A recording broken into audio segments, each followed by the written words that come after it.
এইটা ফিঞ্চ পাখির জন্য তৈরি। কারো খোঁজে গোল্ডিয়ান ফিঞ্চ থাকলে একটু সবাই কাইন্ডলি জানাবেন। আমার এক জোড়া গোল্ডেন ফিঞ্চ দরকার।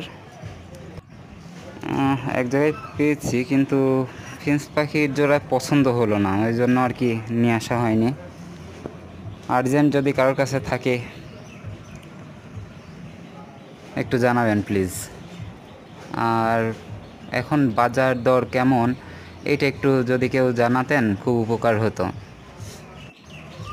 আমি অনেক দিন আগে পাখি পালা ছেড়ে দিয়েছি, তো পাখির দাম সম্পর্কে কোনো ধারণা নাই। প্লিজ যদি কারোর জানা থাকে গোল্ডিয়ান ফিঞ্চের দামটা একটু আমাকে জানাবেন।